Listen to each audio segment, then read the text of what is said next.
নাবালিকা অপহরণের ১৩ দিনের মাথায় অর্থাৎ মঙ্গলবার অপহরণ হয়ে যাওয়া ১৫ বছরের নাবালিকা উদ্ধার হলো বাংলাদেশ থেকে। জানা গেছে গত ১৩ দিন আগে মধুপুর থানার অন্তর্গত আনন্দ চৌমুহনী এলাকার ১৫ বছরের এক নাবালিকা মেয়েকে একই থানা এলাকার মিয়াপাড়ার এক মুসলিম যুবক মেয়েটিকে বিভিন্ন প্রলোভন দেখিয়ে বাড়ি থেকে ডেকে এনে জোরপূর্বক গাড়িতে করে নিয়ে যায়। সেদিন রাত হয়ে গেলেও মেয়েটি বাড়িতে ফিরে না আসায় মেয়েটির পরিবারের লোকজন দুশ্চিন্তায় পড়ে যায়। সমস্ত জায়গায় খোঁজাখুঁজি করার পরেও নাবালিকা মেয়েটির কোনো সন্ধান পায়নি। ঘরে নাবালিকা মেয়েটির পরিবারের লোকজন জানতে পারে মিয়াপাড়া এলাকার এক মুসলিম যুবক জোরপূর্বক অপহরণ করে নিয়ে যায় তাদের নাবালিকা মেয়েকে।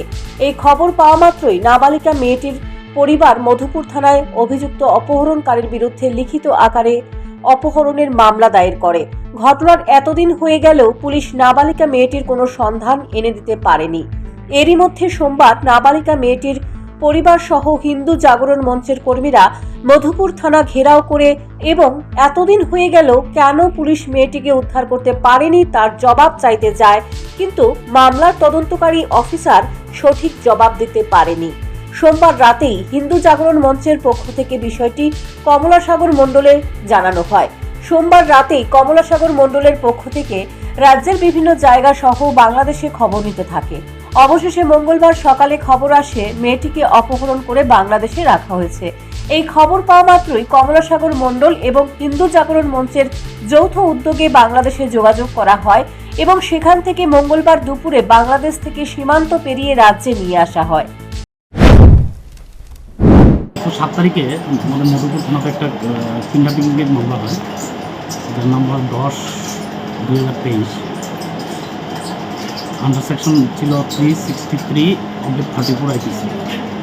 তো আমাদের আনন্দ চৌমুহনী বলে একটা জায়গা আছে, সেই জায়গা থেকে কার্তিক দেববর্মা নামে একজন লোক আমাদের কাছে একটা কমপ্লেন করে যে ওনার মেয়েকে সাব্বির আহমেদ মিয়াপাড়াতে বাড়ি এবং তার বাবা সহ কয়েকজন মিলে নাকি মুখ চাপা দিয়ে কিডন্যাপ করে নিয়ে গেছে।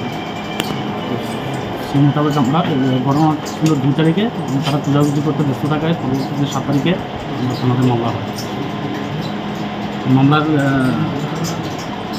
ইনভেস্টিগেশন করতে গিয়ে আমরা দেখি যে সাব্বিরের বাড়ির লোকজন, সাব্বির সবাই অ্যাবসেন্ট হয়। হ্যাঁ, দীর্ঘ প্রচেষ্টার পর আমরা বিভিন্ন অ্যাঙ্গেল থেকে খোঁজখবর নেওয়ার পরে, বিভিন্ন জনের সহায়তা নেওয়ার পরে আজকে আমাদের কাছে খবর আসে যে মিয়াপাড়ার বোর্ডারিং এলাকাতে তার বেলার সঙ্গে মেয়েটাকে দেখা গেছে।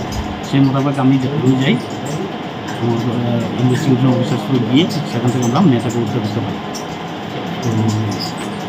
তো এখন অপহরণকারী কি স্যার পলাতক? অপহরণকারী এখনও পলাতক। এবং এই বিষয়ে আমি যেটা আগে বললাম যে মামলাটা আমরা প্রথম নিয়েছিলাম 363A-তে। তো মেয়ের মার বক্তব্য এবং রেকর্ড করার পরে, বাকি উইটনেস বক্তব্য রেকর্ড করার পরে আমরা এই মামলায় 366A সঙ্গে 4 অক্সাইড আমরা অলরেডি অ্যাড করার জন্য ওটা আমরা ক্লিয়ার দিয়েছি।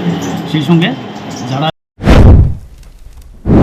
নাবালিকাকে বাংলাদেশ থেকে উদ্ধার করলেও অপহরণকারী এখনো পলাতক। শীঘ্রই তাকে জালে তোলা হবে বলে আশাবাদী police. Bureau report, news prime Tripura.